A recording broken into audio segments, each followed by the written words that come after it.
Vamos lá, meu povo, vamos lá, pessoal. Vamos iniciar nossa primeira aula no preparatório para o concurso da SFSEX, um concurso que é bem concorrido e nós temos a necessidade, Claudinha, vê o passador de slide para mim. Nós temos a necessidade de entendermos algumas coisas para que efetivamente a gente cumpra o nosso objetivo de colocar todos vocês brigando por vaga. Mas antes eu quero aqui também agradecer aos nossos alunos EAD pela confiança no trabalho, sejam muito bem-vindos ao W Cursos, e ao nosso pessoal do YouTube, que excepcionalmente hoje está assistindo nossa aula, e que seja uma aula extremamente produtiva. Muito obrigado a todos vocês, ok? Bom, preparatório SFSEX é igual a planejamento, não tenho dúvida disso. Preparatório para a SFSEX é igual a muito estudo, não tenho dúvida disso. Eu posso falar de carreira, né, de cadeira e de carreira, porque sou oficial do Exército hoje. Tá? Sou coronel do Exército, fiz esse concurso em 1993 e sou da turma de formação do QCO de 1994. E ao longo das minhas aulas eu vou estar contando um pouco dessa história como forma motivacional para que vocês se motivem, porque é uma jornada longa. E é uma jornada que, em alguns momentos, vai aparecer aquela vontade de se perguntar: o que eu estou fazendo aqui? Né? Para que eu inventei essa moda? Porque faz parte disso, é uma trajetória longa que começa agora e termina na véspera da prova. Então, é necessário a motivação. E aí, cada um tem a sua motivação pessoal. Essa motivação tem que ser alimentada ao longo dessa jornada. Mas planejar-se é fundamental, estudar muito, para estudar muito. Tem muita gente que fica preocupada: Valdemir, a prova física, eu sei que, gente, a prova física é importante, mas, por exemplo, numa preparação a longo prazo, dependendo da vida de cada um, profissional, pessoal, essa preparação pode ser, né, jogada para um segundo momento, ali para a segunda jornada, vamos colocar assim, pegando o preparatório pelo meio, da segunda metade do preparatório em diante, aí faz a preparação física e dá tempo. Dá tempo. As pessoas ficam muito preocupadas com a parte física. Eu falo assim: preocupe-se primeiro em passar na prova objetiva, porque a parte física só acontecerá para quem passou. Mas é óbvio, se puder conciliar desde agora, melhor ainda, até porque exercício físico é saúde. Então, a gente não pode esquecer disso. Porém, cuidado com os desvios de foco. Redes sociais, cuidado. Adoro quando eu vejo o aluno postando lá a nossa apostila, falando assim, ó, força, foco, fé. Aí bota aquela mãozinha assim, aquela coisa. Estudando. Aí eu penso, não está estudando, está na rede social. Porque depois que posta um negócio desse, fica aquela voz no ouvido. Vê lá quantas curtidas, vê se alguém comentou, vê não sei o quê. Perde foco. Então, cuidado com isso. O WhatsApp é uma ferramenta hoje vital, né, no nosso dia a dia, mas ela tira foco. A gente não pode esquecer disso. Ela tira foco. Então, são pontos importantes e perigosos dessa história. Bom, planejamento, todo ano a mesma história eu escuto. Valdemir, vou estudar, esse ano eu tenho certeza que eu passo, estou brigando por vaga, por quê? Ano passado fui muito bem em História do Brasil, Geografia do Brasil, Português. E o meu problema foi enfermagem.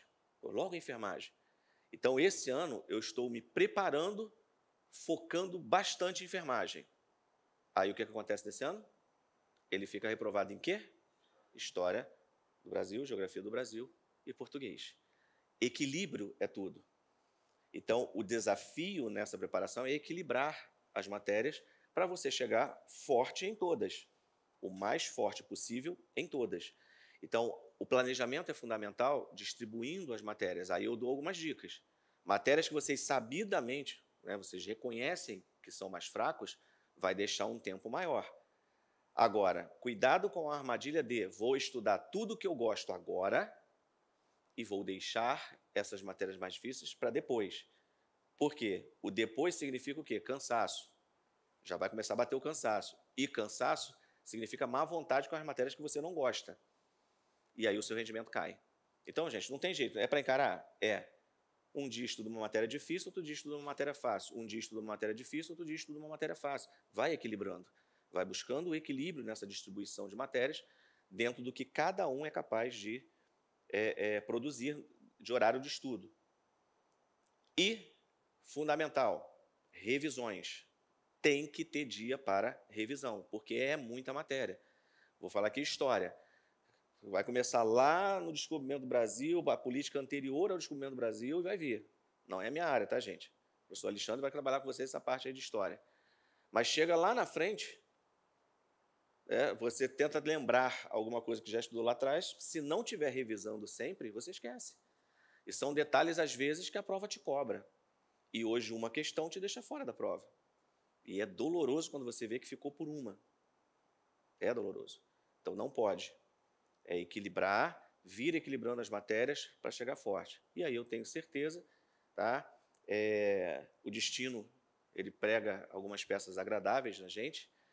2021 para 2022, tá? O resultado final de 2022 ainda não saiu, está para sair, temos 2 alunos na lista de aprovados e classificados. Mas 2021 para 2022, a Juliana Hermida, nossa aluna do W Curso, passou na prova. 2022 cursou e 2023 foi designado para qual unidade? O Hospital Central do Exército, Rio de Janeiro. Em fevereiro, quem se apresenta no Hospital Central do Exército para terminar a carreira? Valdemir Coelho, eu. E vou assumir a chefia de enfermagem e serei chefe dela. E olha que interessante. É a história, os ciclos se repetem. Tá? Então, pessoal, temos que ter bastante foco. Esse projeto inicia com a vontade de aprová-los. Mas é um projeto que tem que ser integrado entre alunos e o projeto W Curso. Tem que equilibrar e integrar. E dentro dessa proposta, como é que vai funcionar essa aula de hoje, tá? Não é o curso, cada professor tem a sua pedagogia. Mas como é que vai funcionar? Vocês receberam, alunos presenciais receberam um material, que é a nossa apostila, com tudo que eu vou falar aqui. Não necessariamente o que eu vou apresentar está na mesma ordem. Porque quem nunca assistiu uma aula minha, só por curiosidade? Quem nunca viu uma aula minha? Você. 2, 3, 4. Quem nunca viu, às vezes, fica preocupado quando eu digo assim, não necessariamente na ordem, meu Deus, vai ser uma zona. Não, eu vou organizar o pensamento de vocês. Mas a apostila é apoio. Apoio para depois, em casa, você, entendido a matéria, aí tu vai para a apostila. A leitura vai fluir muito melhor. Depois que você já entendeu o que tem que saber dessa matéria. Tá? Mas, no ambiente virtual de vocês e dos nossos alunos EAD também, estará um PDF complementar. Essa aula hoje, ela tem o Caderno de Atenção Básica 36, isso aqui. O Brunner, isso aqui. Na verdade, o capítulo de diabetes é isso aqui. E mais, o Manual de Pé Diabético, isso aqui. E mais, a Sociedade Brasileira de Diabetes, que são todos os materiais que a SFSEX usa, que é isso aqui. Então, é impossível pegar e montar um material completo e resumido na mão de vocês. Não. Tem muita coisa ali que é complementar, por quê? Porque não é o objetivo principal. Pode cair e pode não cair. Então, dentro dessa possibilidade, ele vai para material complementar. Na mão de vocês, o que efetivamente a banca cobra. Valdemir, então eu não preciso me preocupar com material complementar. Uma questão te deixa fora da prova. Para que serve o material complementar? Para agregar conhecimento e vocês poderem ter a informação completa daquilo que é muito importante que a VUNESP, que é a banca que faz a prova de vocês, gosta de cobrar. Então, é a possibilidade. E aí, para tornar o material mais atraente, que às vezes o aluno realmente não valoriza, o que eu fiz? Coloquei no material complementar questões VUNESP. Porque aí eu faço vocês irem até o material, nem que seja para responder as questões. E aí vocês respondem as questões e, obviamente, já dá uma passada de olho no que tem no material. Aqui eu vou discutir aquilo que efetivamente é característica da VUNESP perguntar. Tá certo? Então, como estudar essa aula? Aula e material complementar, questões na apostila, de 1 a 10, e de 11 até a última questão que eu botei lá, material complementar. Tá ok? Tudo com gabarito, para vocês não se perderem. E, obviamente, pintou dúvida para os alunos presenciais? Terá uma próxima aula comigo, traz as dúvidas, aqui mesmo a gente conversa. Para os nossos alunos EAD, tem o fórum de dúvida, entra lá, coloca a sua dúvida, eu respondo a todas. Tá? E no final da aula eu vou dar meu WhatsApp, meu número celular pessoal, para que vocês possam ter acesso e mandar as dúvidas também por lá, caso pinte alguma coisa. Tá certo, pessoal? Combinados dessa forma? Maravilha. E vamos iniciar a nossa aula com um estímulo. Por quê? Essa é a última foto que eu tirei em Bagé, Rio Grande do Sul, uma cidade do interior do Rio Grande do Sul, cidade de Bagé, conhecida carinhosamente como Bagelo, porque lá faz temperaturas negativas, com sensação térmica negativas no inverno. E em 2020, eu fui promovido a posto de coronel, o último posto da carreira, como enfermeiro, no dia 30 de abril de 2020. E, por ironia do destino, no dia 12 de maio, saiu a minha designação para comandar, ser o diretor do Hospital de Guarnição de Bagé. E aí é necessário fazer alguns comentários para vocês percebam como a carreira hoje no Exército Brasileiro abre portas e possibilidades. Eu fui o primeiro enfermeiro a comandar um hospital de guarnição no sul do país. E isso, para mim, não tem preço, porque é uma coisa que mostra o trabalho da enfermagem. Não é pessoal, claro, tem também a questão pessoal de entender que o seu trabalho foi reconhecido pela instituição. Mas hoje, a enfermagem no Exército Brasileiro tem portas. Tivemos uma enfermeira comandando o Hospital Militar de Área de Recife, que é um hospital importante estrategicamente para o Exército. Teve enfermeiro comandando o Hospital de São Gabriel da Cachoeira. Então, assim, os enfermeiros estão comandando hospitais. Esse foi o dia da passagem de comando, agora 9 de janeiro, quando eu fiz essa passagem. Aí está a foto da solenidade de transmissão de cargo, quando eu terminei a missão. E como eu falei, preparatório para as FRESEX tem que ser o quê? Tem que ser aquela história de efetivamente você ter motivação diária. Acordou, está cansado, está vindo de uma sequência de plantões, está no bagaço? Pega a sua alma, bota no copinho de café, devolve ela para o corpo, vê os horários que tem para estudar e motive-se. Porque é essa motivação diária que faz você chegar na prova com a faca nos dentes e falar: a vaga será minha. E ao longo do tempo eu vou contando outras histórias de motivação para que vocês estejam sempre com ela em dia. Tá ok? E aí, por fim, esse é o momento exato em que eu entrego o cargo, em que eu falo e profiro as palavras, entregando o cargo dentro do cerimonial. Então, hoje, o enfermeiro dirige hospitais. Tá? É a primeira aula que eu dou depois de... Em 2020 veio a pandemia, nós tivemos que fechar o curso. Então, minha última aula presencial no W Curso tinha sido em março de 2020. E agora, né, nesta turma, nesse dia, eu volto às aulas e, por isso, estou, assim, como eu coloquei na minha rede social, o frio na barriga, como se fosse a minha primeira aula na carreira, com toda a carga de conhecimento de 30 anos de formado, que eu completei em dezembro de 2022. Tá ok, pessoal? E aí vamos iniciar nossa discussão falando um pouquinho sobre o Caderno de Atenção Básica 35. A SFSEX colocou, Caderno de Atenção Básica 35, é um caderno que eu digo assim, ele é preparatório para os demais, porque o 36 é diabetes e o 37 é hipertensão. A gente vai ver o 37 na aula de hipertensão, que eu vou dar para vocês, que é a segunda aula de clínica médica. E aí, o Caderno 35 ele prepara, por quê? Ele faz uma parte introdutória mostrando pontos de estratégias de abordagem individual ou coletiva, aí fala determinantes proximais, intermediários, distais, está tudo no material complementar. Por quê? VUNESP trabalha de uma forma muito clara. JRV, 30 anos, deu entrada no... É prático, é caso clínico. E ele te dá, no caso clínico, as informações que você precisa para fazer as perguntas. E, às vezes, ele faz um caso clínico gigantesco para falar assim, então, em relação a esse assunto, responde o que se segue. Uma pergunta direta. Não é muito de perguntar essa parte mais estrutural do serviço. Mas, como tem coisas ali que podem vir como pergunta direta, eu joguei para o material complementar, para que vocês leiam. Gestão de caso.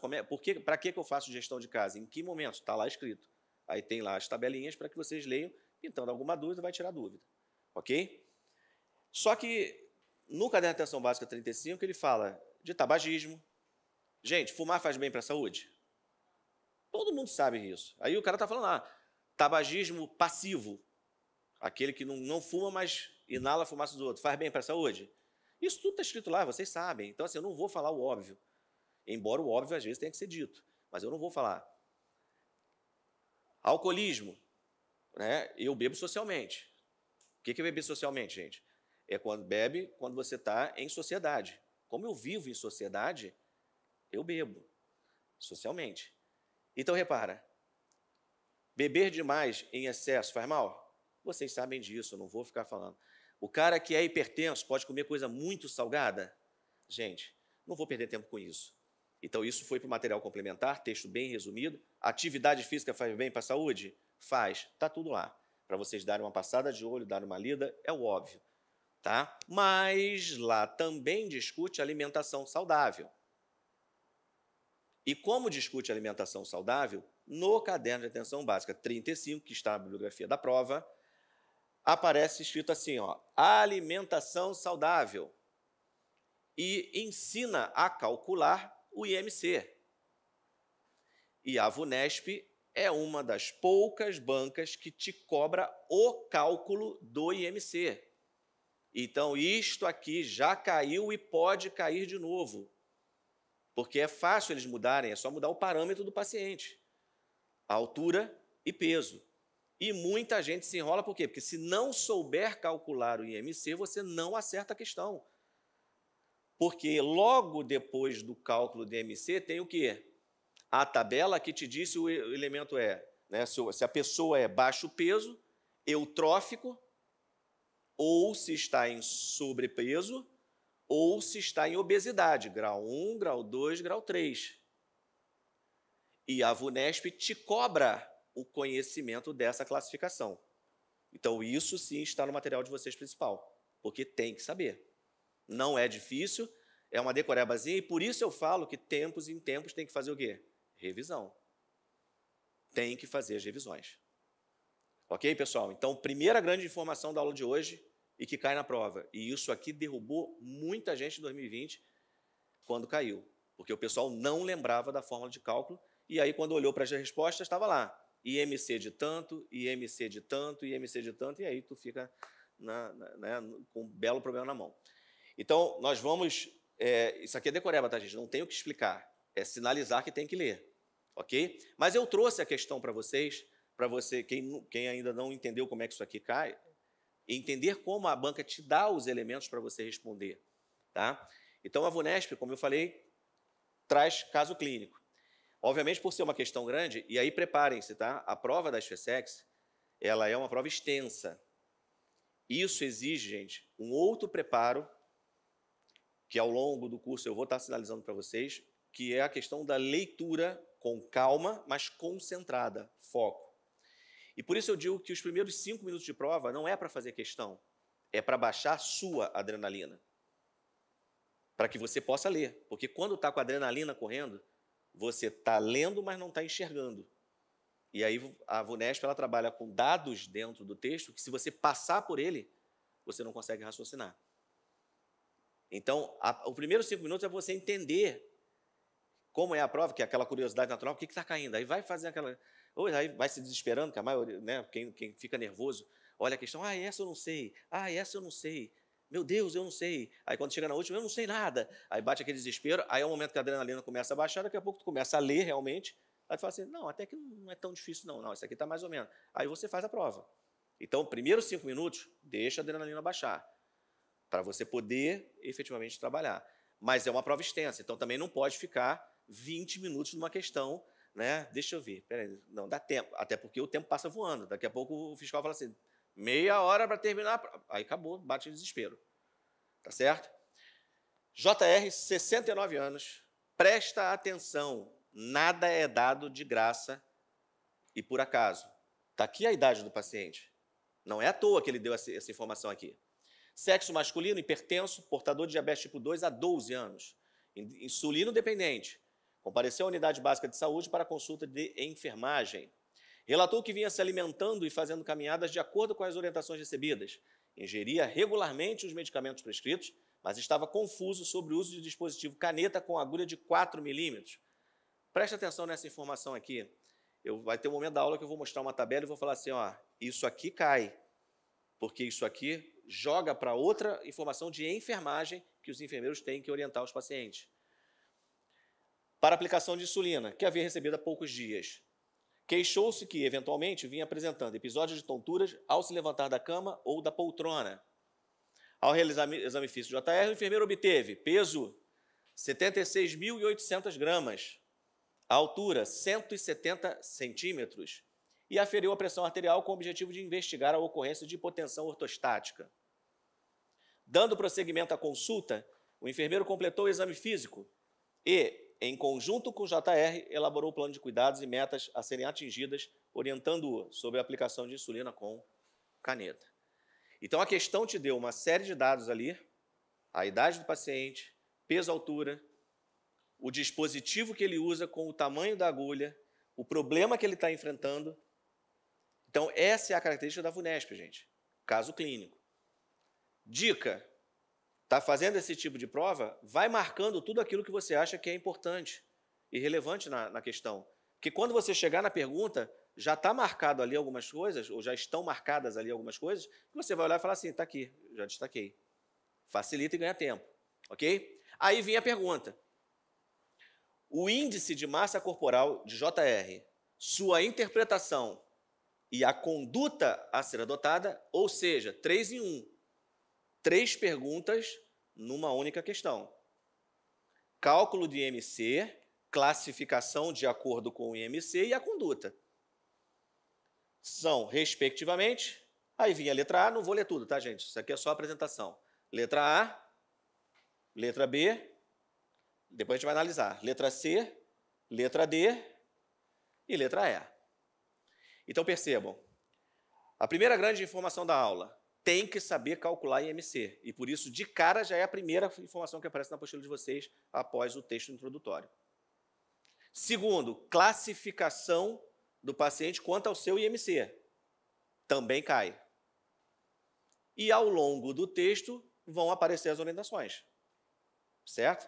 Embora você não precisaria das orientações se soubesse o IMC e a classificação, porque vocês vão ver que só vai sobrar uma alternativa. Certo? Então, vamos começar a calcular. Um detalhe importante, está aqui a fórmula e está aqui a classificação.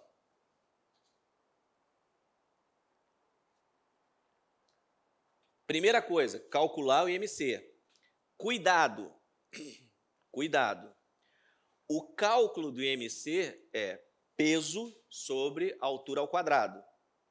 Mas, cuidado, peso em quilo e altura em metros. E a banca te apresentou a idade, por quê? Porque aqui na tabela de classificação de IMC tem as faixas etárias separando o idoso. Acima de 60 anos é idoso, muda o parâmetro. Abaixo de 60 anos tem o parâmetro de 18 a 60. Então, cuidado com isso, porque aí efetivamente tem que sentar e estudar as duas colunas. Tá? Embora a gente vá trabalhar idoso, eu vou mostrar para vocês que é uma relação direta. Tá? 69 anos. Então, estamos falando de quem, gente? De um idoso. Tá? Peso e altura desse idoso. Ele deu, porém, ele te deu em grama e em centímetros. Mas tudo bem, é fácil. Se você lembrar de converter. Porque se você usar a fórmula com esse dado aí, vai sair um número louco e tu vai se perder. Então, na verdade, eu tenho 76 quilos e 800 e 1,70 m. Aí o cálculo, 76,8 dividido por 1,70 ao quadrado. Certo? Ah, Valdemir, como é que eu vou calcular isso? Como, gente? Na mão, na hora da prova. Posso pedir ao fiscal para pegar meu celular e fazer o cálculo na calculadora? Então, cuidado com isso. Até porque uma das questões que eu vejo mais problema na parte de enfermagem chama-se uma matéria cálculo de medicamento. Que o povo se enrola, na hora da prova sai 2 mais 2, 5, e em casa tu chega e faz a conta certa, 2 mais 2, 4. Mas na hora da prova saem umas coisas assim que o nervosismo prejudica. Ok? Bom, como a gente viu, 69 anos é idoso. 76.800 gramas, temos que converter para quilo. A altura 170 centímetros, temos que converter para metro. E aí eu já tenho os dados para fazer o meu cálculo, e com o IMC na mão eu consigo classificar. Peso, no caso, 76,8 kg. Tá? A altura, 1,70 m, convertendo já para quilo e metro. Fazendo o cálculo, 76,800 dividido por, agora, 1,70 vezes 1,70. Cuidado para não pegar 1,70 e multiplicar por 2, que é um erro matemático. Ao quadrado é 1,70 vezes 1,70. Como eu vou calcular isso na prova? Na mão. Então, treinem. Então, a gente tem ali o resultado do IMC, 26,57. Pela matemática, 26,57, o 7 é a aproximação. Me permite trazer o resultado para 26,6. IMC de 26,6 em idoso, a faixa é diferente. Menor ou igual a 22, baixo peso. Maior que 22 e menor que 27 é eutrófico. De 27 até 29,9 é excesso de peso. Ok? E aí nas faixas de obesidade, não vai ser aí que você vai ver a faixa de obesidade no idoso. São em outras bibliografias que tratam desse tema. Tanto que ele para ali na tabela maior ou igual a 27. Tá? É uma informação perigosa porque uma pessoa ingênua vai achar que não tem obeso, né, idoso obeso. E tem. Tá? Mas aí, para a prova, o que eu preciso? Eu já sei que o meu idoso tem um IMC de 26,6 e está ali no eutrófico. Ainda estou na primeira página, tá? Nas primeiras 2 tabelas da página. Não avançamos. Agora eu já sei que ele é eutrófico e IMC de 26,6. Eu vou para as minhas alternativas e ver se com isso, porque o que eu vou indicar, eu tenho que ver o que a banca escreveu para eu saber se está certo ou está errado. Ele quer a alternativa correta. De cara, a letra A, o IMC está certo, 26,6. Mas a classificação está errada. Ele botou como sobrepeso. E a gente viu que o idoso com esse IMC de 26,6, ele é eutrófico. Tá? Então está errado. Letra A está fora. A letra B também está fora, porque o IMC está errado, 28,8, e a classificação está errada. Gente, e nessa brincadeira, você já ganha tempo, porque tu não vai ficar lendo o que está escrito. Se já encontrou o IMC errado, já ignora, já vai para a próxima. Tá? Essa é a malandragem para você ter tempo para olhar as alternativas que te derem dúvida, as questões que te derem dúvida. A letra C também está errada, 28,8 e obeso. A letra D, aparentemente, está tudo certo, porque ele fala em 26,6, ok, ele fala em eutrófico, ok, e ele te diz que o cuidado é o quê? Enfatizar a importância em manter os cuidados orientados para com alimentação e atividade física. E não tem nada errado nessa orientação. É genérica, mas está certo. E a letra E? Está errado porque ele fala em 22,36 de IMC e indivíduo eutrófico. A gente viu que era eutrófico, eu cortei ali só porque a questão já estava errada. Então, a resposta da questão é a letra D. Valdemir, resumindo tudo isso, preciso saber calcular IMC? Sim ou não, gente? Preciso saber classificar o IMC de acordo com as faixas etárias? As 2 primeiras tabelas que tem na apostila têm que ser estudadas. Ok? A VUNESP cobra. Certo, pessoal? Aí, a partir dali, ele te diz o seguinte, tudo que tem a ver com a enfermagem, gente, é importante, tá? A VUNESP puxa muito para o conhecimento de enfermagem. Olha ali, para avaliação da cintura abdominal, o método definido pela OMS é aferição obtida com fita métrica ao redor do abdômen, na altura do ponto médio entre o rebordo costal inferior e a crista ilíaca, visto do aspecto anterior. Isso é questão de prova. E é uma questão boba da região anatômica onde você coloca a fita para evitar o quê? Distorções. E se botar no lugar errado, você pode medir errado. E você classifica errado e você orienta errado. E aí é um detalhe que muita gente passa batido. Aí, na hora da prova, se depara com uma pergunta simples. Como você faz a aferição da cintura abdominal? E tu erra. Porque não parece, mas dependendo de como o cara monte as alternativas, você vai ficar na dúvida. Porque, obviamente, ele vai botar tudo na região abdominal. Vai mudar o quê? Os pontos anatômicos. Então, cuidado com essa informação. E aí ele te dá os parâmetros em relação ao risco cardiovascular. Outra questão de prova, tá? Circunferência abdominal. Risco cardiovascular. Homens, a cintura ou circunferência abdominal. Por que eu falo cintura? Porque algumas bibliografias do Ministério da Saúde falam em cintura abdominal e outras em circunferência abdominal. Então, eu uso as duas denominações para vocês se acostumarem. Tá? Homem maior ou igual a 94 tem risco cardiovascular. Tá? E mulher maior ou igual a 80. Valdemir, tem que saber esses números? Tem.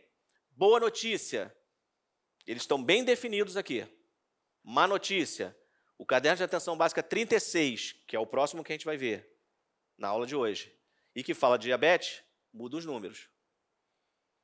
Então, aí você fala assim, mas como assim? Muda, gente. O Ministério da Saúde fala coisas diferentes em publicações ali sequenciais. O caderno de atenção básica 35 fala uma coisa, o caderno de atenção básica 36 fala outra. Não outra no sentido de problema. Vocês vão ver que vai dar para ajustar. Alto risco cardiovascular. Presta atenção nisso aqui. Alto risco cardiovascular.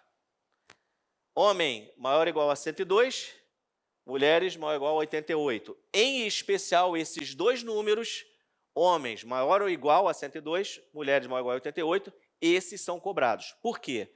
Na aula de hipertensão que eu vou dar para vocês, que é a aula 2 de clínica médica, a gente vai trabalhar o caderno de atenção básica 37. E lá tem o score de Framingham, que é o risco cardiovascular. E lá eu vou falar para vocês que o caderno diz o seguinte, da parte de alimentação, né, é importante que homens e mulheres tenham, respectivamente, homens, circunferência abdominal inferior a 102 e mulheres inferior a 88. Por que o caderno te diz isso? Porque pessoas que estão acima desses valores estarão no alto risco cardiovascular, mas ele não usa esse termo. Qual é o perigo dessa informação que tem lá na aula de hipertensão?